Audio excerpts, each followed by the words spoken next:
mirrors contain proper axis of rotation, or which is also called as principal axis, and such type of plane is called as sigma V. Okay, now what is sigma H? Now sigma H definition says mirror planes which are perpendicular to principal axis. Now I'll take a same molecule. Now if I could answer this question whether this molecule contains sigma H, and the answer is no, because this is the proper axis, or this is the plane, or this is the axis, or a principal axis, and if I want to have a perpendicular, then I have to cut the molecule in this format. Okay, that should be perpendicular to that molecule. That means in this format. I'm really sorry. Okay, this format. Okay, now if I'm cutting this molecule in this format, I am not getting this chlorine on the above side, this chlorine on this side, or this chlorine over this side. So this indicates that by passing this horizontal plane of mirror, I won't be reflecting these chlorine on the other side. So this indicates that this molecule does not contain sigma H mirror plane. Okay, so now which molecule contains sigma H mirror plane? Let us take an example of our very own atom, that is benzene. Okay, now here the principal axis is considered as that is passing through this part. Okay, that is passing through this part. Okay, now if you rotate this molecule to 60 degree, you will get an indistinguishable structure. If you are rotating it again with 60 degree, you will get indistinguishable structure. That means you have C6 axis of symmetry. Now by any chance, if you are cutting this molecule in this part, in this format, you will get it is divided into two parts. The mirror is reflecting that into two halves, but it is perpendicular to your principal axis. See, principal axis is passing through this format, and the horizontal plane of mirror is passing through this format. So it is cutting the principal axis. That means it is perpendicular to principal axis, and hence that is why it is called as mirror plane of mirror plane, which is horizontal, or sigma H plane. Now the next example, or the next mirror plane is sigma D plane. Now sigma D is little tedious to understand, but it is very simple. Okay, now before getting into this detail, I will show you with this model only. Okay, now see, this is a benzene molecule. The principal axis is the axis that is passing through this point. Okay, this point. Okay, now if I consider this as a principal axis, now what would be my sigma V plane or sigma V? For example, if I have this as a carbon and this as a carbon, okay, if I could rotate this molecule this way, I get indistinguishable structure. If I again rotate it with this way, I will get another indistinguishable or original structure back. That means one of my plane is in this format. Okay, and there are in totality there are 6 C2 axis or symmetry. Okay, now I'll show you one more example with this only. If suppose this is also one C2 axis. Okay, now by any chance, now can you see this is an angle made from two C2 axis? Okay, if by any chance I can dissect this angle, and this angle is called as dihedral angle, and if by any chance I can dissect this dihedral angle into two halves, okay, dissect this angle, and because of which I can divide the molecule into two equal halves. See, I am dissecting this angle. Okay, this angle is dissected, and at the same time the molecule is also divided into two parts, like this atom and this atom, this atom and this atom, this atom and this atom, if I could dissect this molecule. So this also a plane which dissects the dihedral angle, and it is also called as sigma D plane. Now let us understand what is the definition of sigma d. Now mirror plane which bisects the dihedral angle, or you can say dissects the dihedral angle made by principal axis of rotation and two adjacent C2 axis, which is perpendicular to the principal axis of rotation axis. Okay, I'll give you another example of PTCl4. If you ignore the charges, you will get square planar structure. Now the principal axis is the same. Okay, the principal axis. If you give 90-degree rotation, you get C4 axis. Now, if I imagine an axis that is passing from Cl, Pt and Cl, you can rotate this molecule. Okay, you can rotate in this format. You can rotate this molecule and you get indistinguishable structure. Okay, now this axis is called as sigma v plane, and this axis is also called as sigma v plane. Now, can you see this angle? Okay, if you could dissect this angle and still you are able to divide the molecule into two halves, or you can see the symmetry into it by dividing this dihedral angle, that is called as sigma d plane. And what is exactly sigma h plane? If you could divide, see, this is the principal axis, and if you can divide the molecule into two halves by passing this as a plane. So this is perpendicular to your principal axis. The principal axis is in this format. The principal axis is this, and you are dividing this molecule into two halves by passing it in this format. So this becomes perpendicular. So sigma h is mirror plane, that is perpendicular to principal axis. So this is perpendicular. So we have sigma h plane, we have sigma v plane, and we have sigma d also in this molecule. Okay, so you can combine the symmetry operation, but we'll discuss this little later. But for now, only mirror plane we have seen, that is sigma h, sigma v and sigma d. I'll repeat one more time. Sigma h is a mirror plane that is perpendicular to principal axis. Sigma v is mirror plane that is containing principal axis, and sigma v when 2C2 axis makes an angle called dihedral angle, and sigma d is a plane which can dissect this dihedral angle. Okay, in our next lecture we will see center of symmetry. Welcome back to lecture number 4 of group theory. Okay, in our previous lecture we have seen some of the element of symmetry and symmetry operation, but today we will see two element of symmetry, that is, first is center of inversion. Now before starting with center of inversion, I will give you a small definition of center of inversion by drawing a particular diagram. Okay, so see, okay, if this is any particular molecule, okay, if I take, now consider this as a molecule, okay, we'll take a general example in order to understand the concept in a brief, okay. So if this is a molecule, this is the perfect square, okay. If I take any point that may or may not contain any atom in a molecule, let us consider this as a point, okay, if I'm considering this as a point, okay, and if I pass from this particular point, I travel towards the center of this molecule. Okay, so after passing to the center, and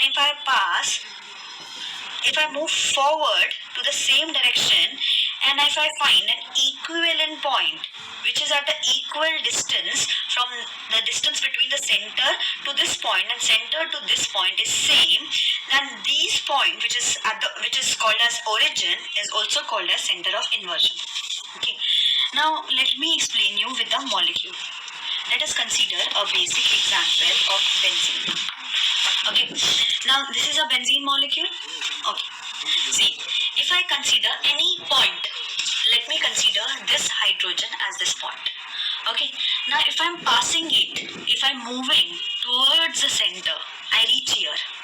I consider this as a particular distance, suppose m centimeter. Okay, and if I travel to this carbon and this hydrogen, so this distance is also m. Okay, this distance is also m. So basically this point is called as a center of inversion. You need not choose only these hydrogens. Okay, you can choose this point also. Okay, if you choose this point, you travel to center and then you again move to this point. Now this point and this point are both the points are in equal distance from the center. Okay, and that is why it is called as center of inversion. Okay, now let me give you one more example of ethene molecule. Okay, ethene, where carbon-carbon double bond and there are 4 hydrogen atoms. Okay, if I consider this hydrogen, we move it to the center which comes to the double bond center, and then again you move in the downward direction, you find again an hydrogen atom. So these hydrogens are inversion, or the center is called as center of inversion.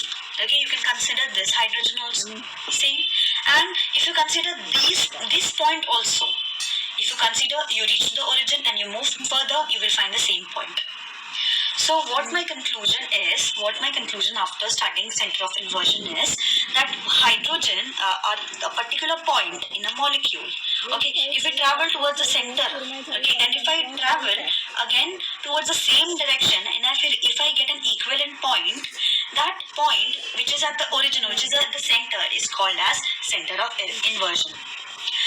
Now the thumb rule says that to do operation of inversion. Okay. Now you can do basic inversion operation to only those molecules which possesses that inversion. Like for example benzene, ethene, or you can choose example of chloroform.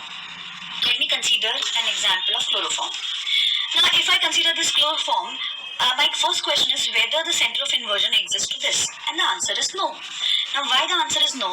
Because if I consider this as a point, okay, chlorine. Now chloroform may we have Cl, and this is an hydrogen atom. Okay, so if I consider this chlorine, then again I reach to this point.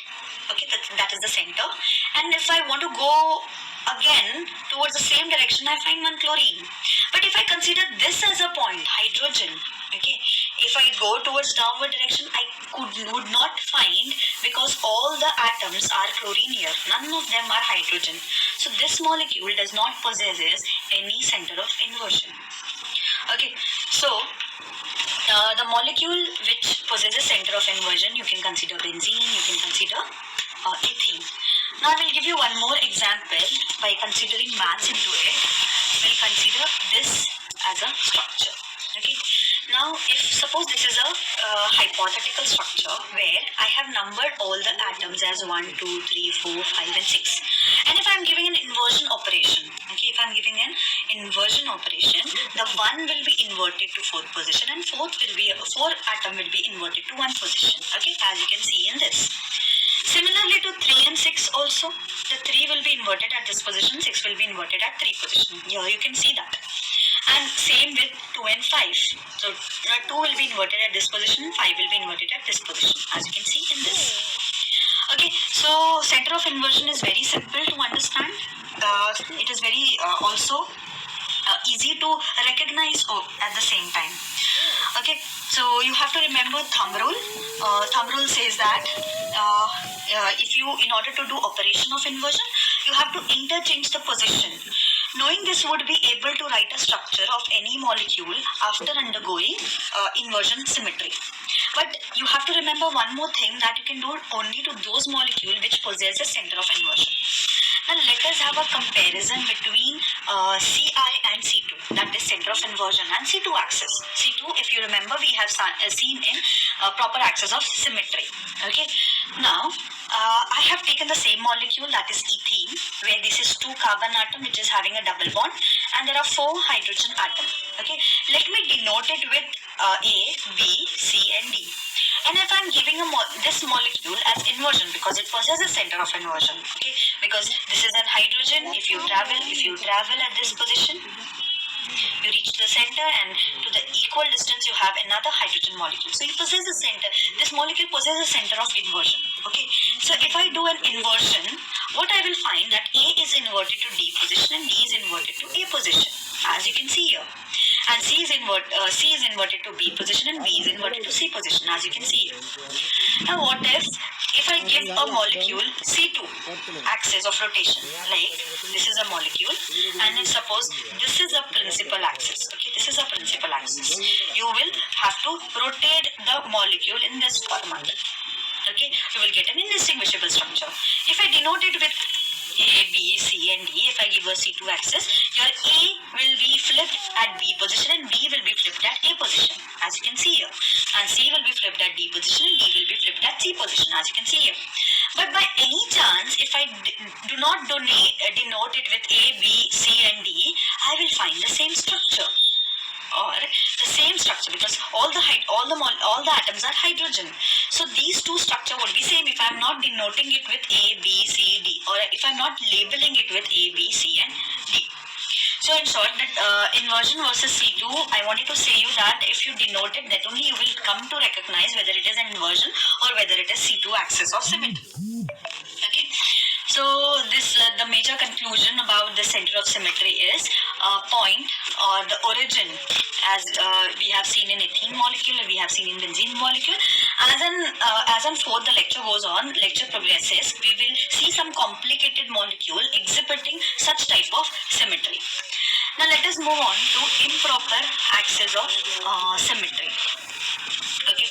Now improper axis of rotation is denoted by Sn, where n is the number of order of rotation. Okay. Now if you remember, we started with proper axis of rotation, and I have told you what is proper axis of rotation means. So now by the name itself, we can come to a little tentative conclusion that improper axis, that means any axis, or it would not consist of a proper axis, that is in reality, that if any axis is present, that is imaginary only. Okay. So improper axis is that axis only, that it need not be a proper axis. Okay. Okay, so if you want to define improper axis of rotation, we would consider it with as operation, that is symmetry operation, one of the symmetry operation, okay, which consists of two operation symmetries. One is rotation and the other is reflection. Okay, now let me give you an example of methane. Okay, let me take an example of methane. Okay, I'll explain in this format. Okay, if you consider this as methane molecule, the black is a carbon atom, and all the red bonds is carbon and hydrogen, carbon and hydrogen, carbon and hydrogen. Okay, this is a methane molecule. Okay, now in this molecule, if you rotate it by 120 degree, okay, 120 degree, you will get an indistinguishable structure. You can rotate it with you can say that it consists of C3 axis, but if you are holding this molecule in this format, you will say it is C3 axis or C4 axis. But if I hold this molecule in this format, okay, can you see this? Okay, now if I'm holding it with this format, matlab the carbon is at the center and one hydrogen is here and the other hydrogen is here. And one hydrogen is pointing towards you and the other hydrogen is just behind this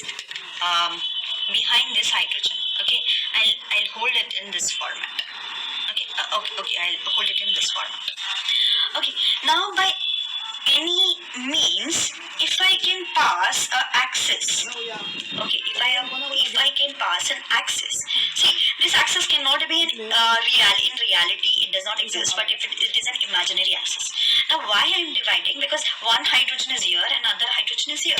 So if I could be able to divide this molecule into this format, considering this as an axis, okay, one hydrogen is here and other hydrogen is here. If this is getting divided, if the axis is passes toward this also, so you can see this molecule which is having hydrogen at this side is also divided. So if you're dividing this upper hydrogen, you are dividing simultaneously the lower hydrogen. That means the molecule is easily divided. okay, by this axis, okay.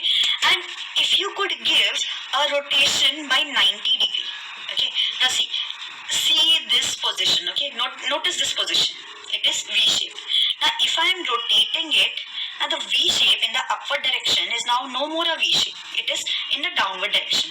So this is a distinguishable structure, okay, this is a distinguishable structure because you can see this this V shape in the downward side, but initially it was in the above side, okay.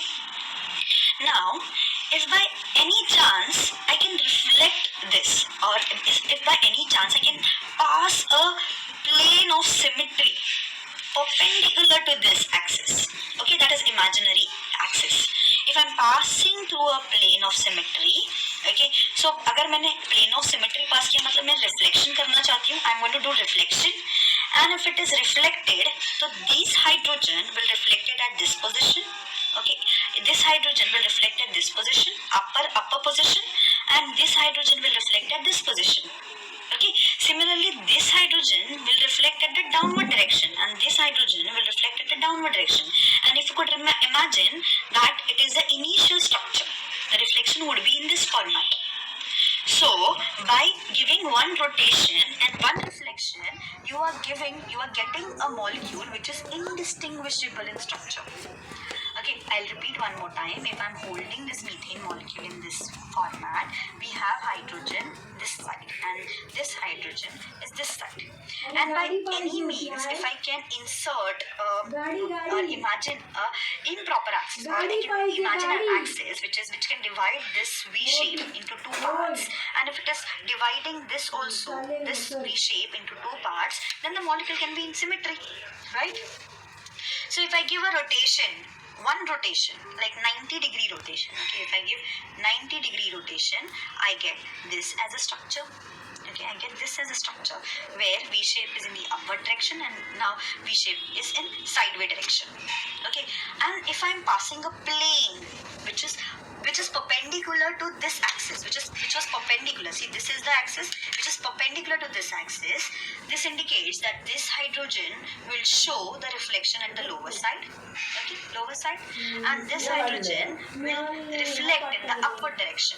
That means it would be in this format again. So this is the initial structure. So this indicates that one rotation and one reflection will lead to an improper axis of rotation. So the definition or the SN can be written as Cn and sigma plane, which is perpendicular. How do I read this? Cn and sigma perpendicular. Okay, the example was methane. Okay, now let me consider S1. If I say S1 and N, as you know it is an order of rotation. So if we consider S1 means you are given 360-degree rotation. Let us consider this molecule. Now suppose this is an atom. अगर मैंने इसे S1 दिया है तो it will rotate 360 degree and it will come back to its original position. See, we have given one rotation. Now we have to give reflection, and this is the plane which is passing through this axis, and if it is reflected, this molecule would come down. Okay, so you have not done anything, you have just reflected this molecule. So this means S1 is only reflection, or it is an operational plane of symmetry. You can say this is sigma H, but in many books I have seen that it considered that sigma perpendicular, which I have written here, they consider it as H, but which is wrong, which is not justified, because Cn axis, or we are considering improper axis, which may contain a principal axis or which may not contain a principal axis. Okay, so stick to this only, sigma perpendicular. Don't consider it as H, but in this case it is H only, sigma H, and it is if the plane is perpendicular to this axis. Okay, so you will find a reflection. Upward direction में है तो वो lower direction में reflection आएगा. तो इसका मतलब क्या है कि the only plane or the operation involved is plane of symmetry. Correct? So S1 is only reflection, or it is an operation by plane of symmetry. Now let us consider S2. Okay, now S2 is quite interesting. S2 मतलब दो rotation दिया है, दो rotation in the sense 360 divided by 2 is 180 degree, मतलब 180 degree का rotation दिया है, and if it is 180 degree rotation, that means the molecule or the atom will reach at this point. and you have given one rotation. Now you have to give reflection. Now this is the plane, and this molecule is now reflected in this position. Now if I see this molecule which was initially at this position, what I find that this is the center of origin, where from this point to this atom the distance is same, to this point to this atom the distance is same. That means these two distances are same. This indicates of the recent symmetry which we have learned, that is center of inversion. So S2 is nothing but inversion, or S2 is equal to Ci. Now what if S3 comes into picture? S3 matlab C3 axis with sigma perpendicular. S4 matlab S4 axis with that is C4 axis with sigma perpendicular. So this was all about element of symmetry. In our next lecture, we will see more about mathematical formation. May we have clubbed all this together. So this was all about the basics of your symmetry and symmetry element and symmetry operation. I hope you have got the clear idea about symmetry element and symmetry operation. Okay, so in our next lecture, we would describe more about, or we would club everything in a mathematical form, because this group theory or this element of symmetry or symmetry elements which was used in maths in very previously. So before the chemist used to use it. So from the next lecture we will use more mathematical terms like element of symmetry and symmetry operation. But today we will see two